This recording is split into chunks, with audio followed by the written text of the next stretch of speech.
Hello everyone, welcome to my ultimate review of the Ninja Gaiden Master Collection. This video has been a very long time in the making. For those who know me, y'all know I'm a massive fan of the Ninja Gaiden franchise, both the retro and modern releases. And I have to say, of all 3D gaming, the Ninja Gaiden series is by far my favorite. And let you all know, this is not coming for someone who just picked up this collection on a whim, is going to talk about the games a little bit here and there. No, I've spent hundreds of hours across all of these games over all these years. I've played every single iteration of the game. I own every single version of the game. So I am definitely someone who is very familiar with the Ninja Gaiden franchise, and I'm hoping in this video to give my overall review of not only this collection, but give a fun, comprehensive overview of this series itself, because basically right now is the time to get all the games, and they're pretty easy and accessible to get a hold of, which is really cool. So let's begin by going over all the version histories of these games, beginning with Ninja Gaiden Sigma 1, the flagship release, the release I'm assuming most of you are picking up this collection for. So Ninja Gaiden first came out on the Xbox, and I remember it being a pretty big deal coming out on the Xbox, one of the first really important exclusives. And while all my friends were talking about how awesome it was to have an Xbox because of Halo and Halo LAN parties, which was cool, I was always saying, hey, there's also Ninja Gaiden. That's a real reason to pick up the Xbox, and it was the original reason I picked up the Xbox, which would become a long-standing tradition of me and Ninja Gaiden in the Xbox series. No joke, every Xbox I have ever purchased is for the exclusive reason, initially at least, of playing the Ninja Gaiden game associated with it, which is pretty funny. So Ninja Gaiden 1 came out on the Xbox, absolutely revolutionary game. However, not too long after, there was a revised release that came out on the Xbox known as Ninja Gaiden Black. Among the Ninja Gaiden fanbase, Black is an absolutely legendary release, and a lot of people will cite it as the best release of the entire series. I have a different opinion there, but nonetheless, Ninja Gaiden Black is absolutely fantastic, and what it did was it added a lot of extras on top of the original Ninja Gaiden, especially the mission modes, which is 45 extra missions, and then there's extra costumes and sections with Rachel. And what was really cool about it, there was actually a tournament back in 2004, I think it was, where players were playing for score in a tournament, and I'm not sure what the prize was, and there's a little bit of footage that I'll show here, but I think that was a really cool concept. I'd love to see something like this happen again in the future, though these types of events aren't really the mainstream thing they once were, especially in the Xbox days. We had a lot of things like that, maybe because of the popularity of Halo and LAN parties. Nonetheless, I thought that was a little bit of fun history for you. So what is Ninja Gaiden Sigma then? Because that is the release included in this collection. And in the interview, one of the big questions a lot of players had was, why are they going with the Sigma releases rather than the original or the Black release, or in the case of Ninja Gaiden 2, the vanilla release of that game? And what the developers said, which is not surprising to me at all if you know anything about Japanese video game companies, is that they have basically lost the code. They could not salvage the code for the PC release, which is a shame, but this is a trend that you'll see over and over again. I don't know what it is with Japanese video game studios. Maybe they think the price of hard drives is just way too high to pay, or maybe it's sort of a Mandela type thing where they spend all these years slaving away on a masterpiece only to wipe it away with the sands of time in a sort of ceremonial ritual. I don't know what it is, but nonetheless, it's a huge shame for PC players and people wanting to see these original games on the newer platforms. However, the silver lining is that you are actually still able to play Ninja Gaiden Black and Vanilla Ninja Gaiden 2 on the Xbox Series X. That's what I would recommend anyway, which again was the reason why I bought the Xbox Series X. Funnily enough, it's a $400 Ninja Gaiden machine. But what's really cool about this, just a fun fact, is if you bought this collection and then you had Ninja Gaiden Black and then you had Ninja Gaiden 2, you could actually have the entire series on the Xbox One X, barring Ninja Gaiden 3 Vanilla, but we don't talk about that game, am I right? So that's not a loss by any means. But let's get back to Ninja Gaiden Sigma. So from what I understand, Ninja Gaiden Sigma is actually a remake of Ninja Gaiden Black, but it's one of those remakes where it's not totally obvious. They're trying to sort of match the original visuals and everything. It's not like how we think of remakes today. However, you can tell looking at the footage that it's a little bit brighter, it's a little bit more saturated, it pops out a little bit more. I think people could go back and forth on which visual style people will prefer. I think Probably Ninja Gaiden Black does look better than Sigma, but for me, it's not a huge deal. Another thing about Sigma is they basically eased the game down. They added in extra checkpoints. They, I believe, reworked some of the puzzles and stages to make them a little bit more streamlined.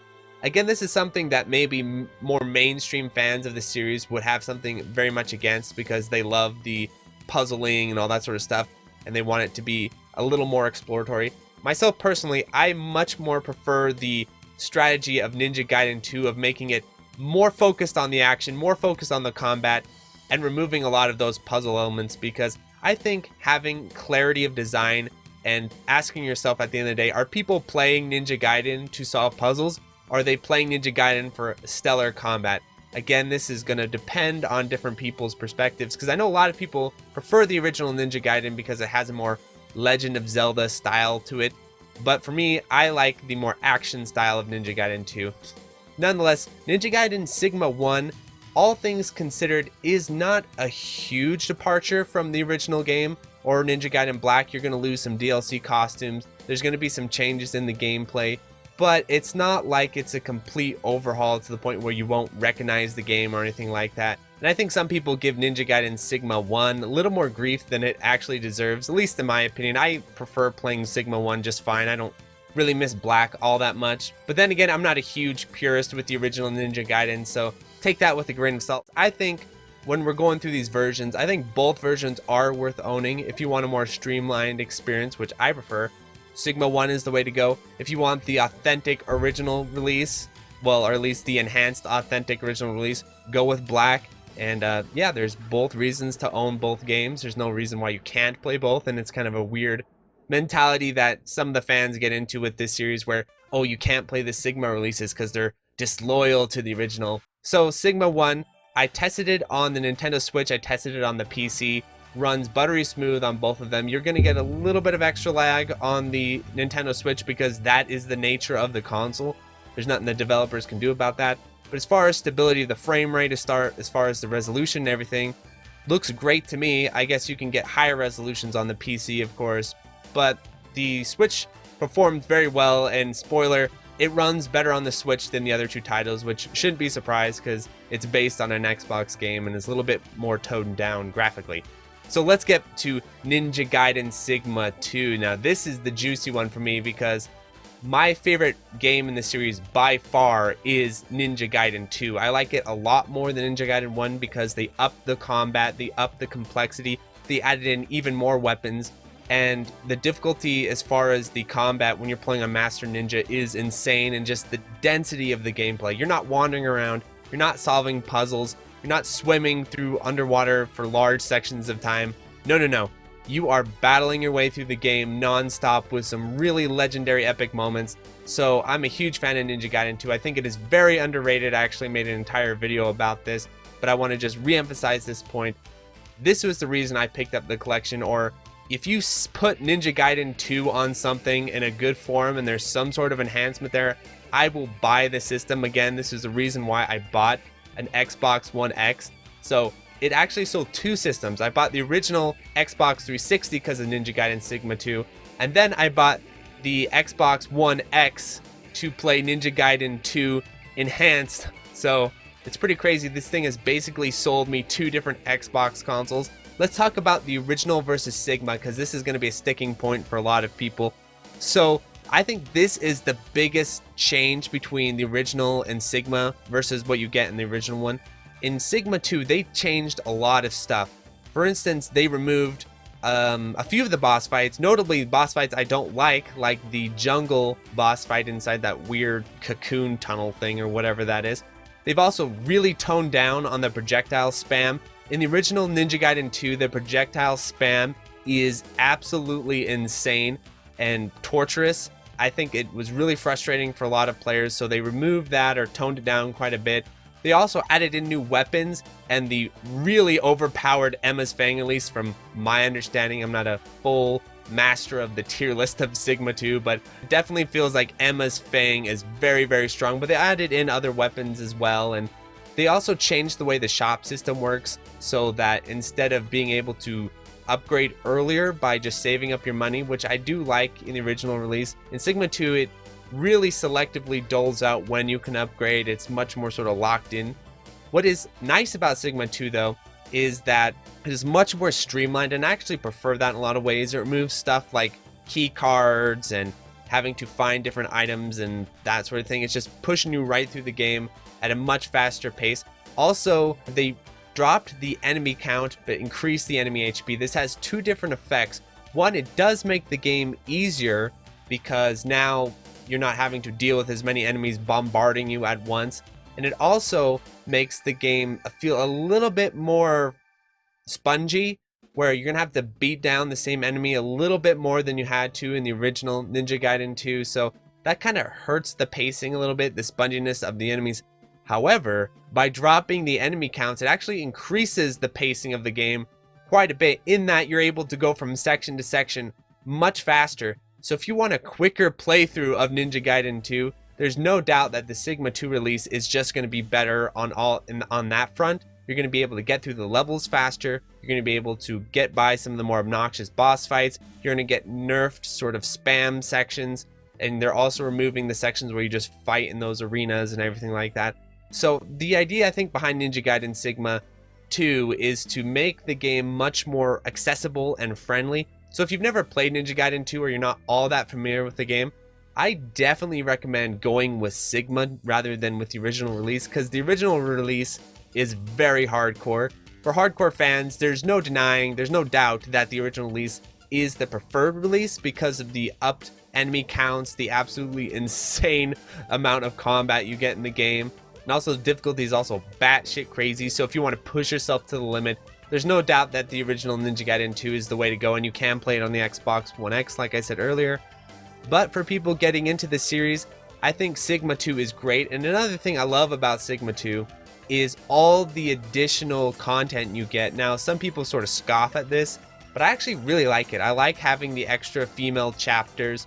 I also like being able to play the extra female characters and the mission modes and the ninja race mode. So this mode was in the Vita release, but it wasn't in the console release. And I mean, who's playing the Vita release? The Vita release, despite its best efforts, is pretty bad. It runs at 30 frames per second on a good day, and then it also has a lot of slowdown and resolution issues. It just is too much game for that little handheld to handle.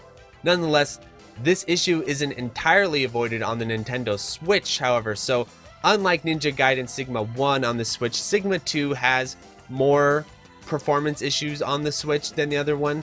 There's parts where the resolution will just take a massive nosedive, especially in places where you're in open areas. There's some sections where the frame rate also takes a nosedive, but for the most part, the performance is pretty solid in the main campaign. I was able to clear the main campaign, actually beat the Nintendo Switch version for this review, so I have to say that it never becomes unplayable, it never becomes a nightmare. Again, there are parts where it's definitely struggling, the performance isn't there, and I think what Team Ninja did that was wise is that they sacrifice resolution for frame rate. So again, there are points where the game looks like you're playing on a Sega Saturn or something like that.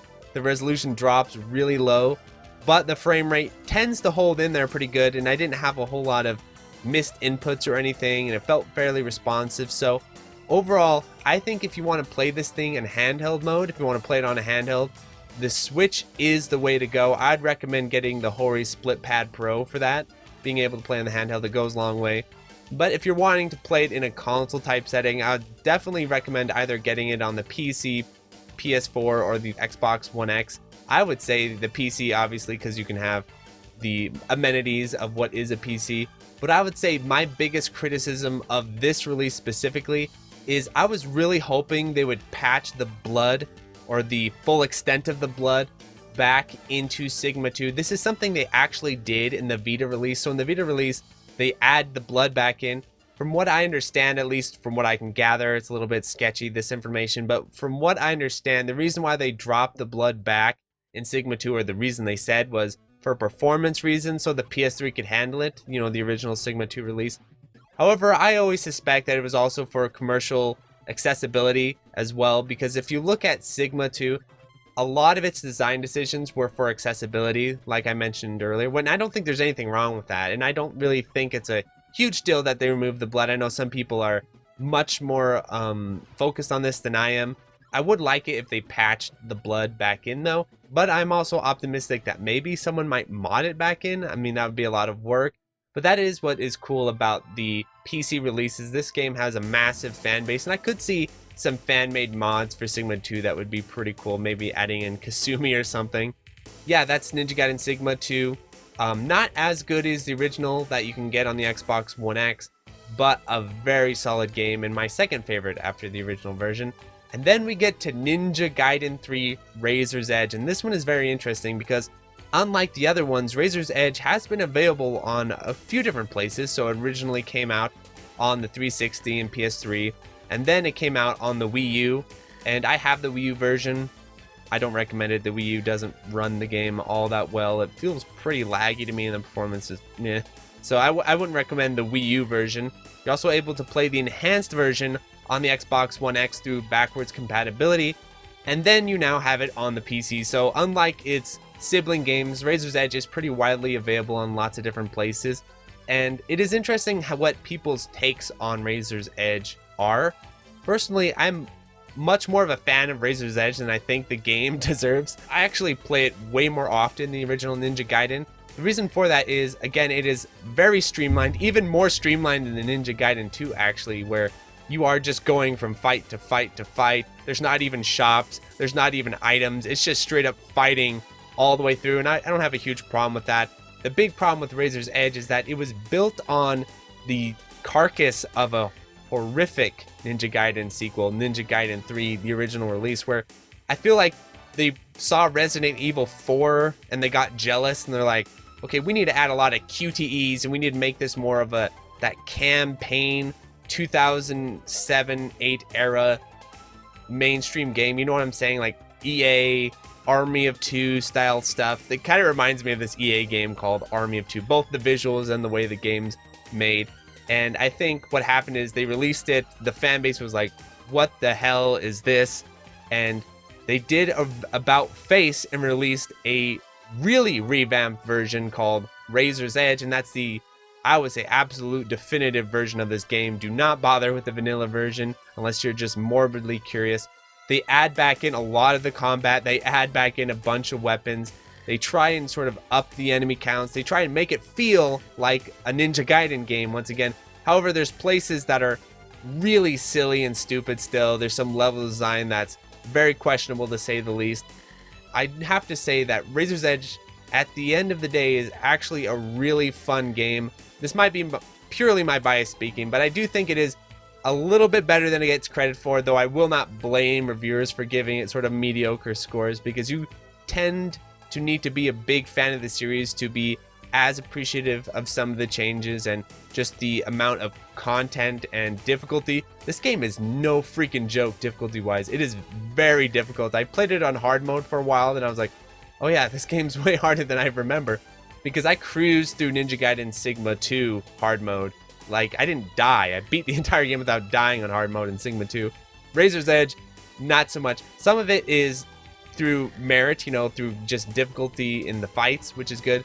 But a lot of those deaths too were from really stupid places, like bad QTEs, weird sections, and also just some really bad boss design. A lot of the boss fights in Razor's Edge are just not good. The way Razor's Edge works, for people who are interested in checking out the game, is it starts pretty bad and gets better and better as it goes. And I'm not just saying that as in, oh, you get used to it or you unlock new things. No, it's like as they were going through the game, either Team Ninja started to reconnect with their roots or they're running out of ideas for gimmicks. But nonetheless, as the game goes on, the level design improves more and more and feels more classically Ninja Gaiden. And there's a lot less gimmicky sections, where in the early stages it feels really gimmicky. There's even a stealth section, which whoever came up with that and allowed it to still be in Razor's Edge should be put in prison, Ninja Gaiden prison, or tortured. I don't know. It's just not a good idea. There's lots of stuff like that in Razor's Edge. But I do like that they have Kasumi in it, and I do actually like playing the mission mode a lot. I think that's where the game is the strongest, is the mission mode. The mission mode is fantastic, especially if you play as Ayane or Kasumi or Momoji or something like that. So let's talk about how this thing performs on the Switch. There is no DF, Digital Foundry, funnily enough. I would say Razor's Edge does not perform all that well on the Switch, especially when you're going into the extra missions and things like that. And so if you're wanting to play Razor's Edge, if you really want to give it a try, I would definitely say go with the Xbox One X version or the PC version. But since it is included in the release, I mean, it's not unplayable or anything like that, just not quite as solid. The resolution drops a lot. It gets a little bit of funky, and its pacing is a little bit more frenetic than the other ones too. You're slipping and sliding around a lot more. The delay feels a lot more noticeable than in the other ones because it is a little bit more high intensity with the movement and stuff like that. So, and especially on the boss fights. So unfortunately not quite the best performance, and I'm not the best judge of this, of course. Like I said, I've purchased 3 Xbox consoles on the basis of the games in this collection, but I would say, the classic YouTuber, is it worth it? Even if you want to play the Sigma games and already have them, I would say it's still worth it because they run better on the PC than they do on the PS3, that's for sure. And also, if you want to play them in handheld mode, you can get them on the Nintendo Switch. I would say if you're wanting to get the Switch version, you're either the type of person who just plays everything on the Switch and that's like the only way you game, which is a thing. That would be a reason to get them on the Switch. If you want to play them with better performance, though, there's no denying the PC has the best performance because you can do FreeSync and all that fun stuff. But also the Xbox One X version, I assume, runs really well. And the fun part about playing it on the Xbox One X is you would have pretty much the entire series on one console, which is kind of a cool concept, at least to me. So I've bought this twice now. I probably will buy it a third time just to round it out and have it on the Xbox One X. I absolutely can't recommend it enough. I am a huge fan of this series. I think it is one of the most overlooked, underappreciated series out there. Much better than most of the stuff comes out these days. So for some final criticisms of this collection, I would say it is disappointing that Team Ninja didn't put more into it as far as adding in more extras. It feels like, though, that they did do a fairly genuine job of trying to include a lot of stuff in there and make them fairly feature-rich.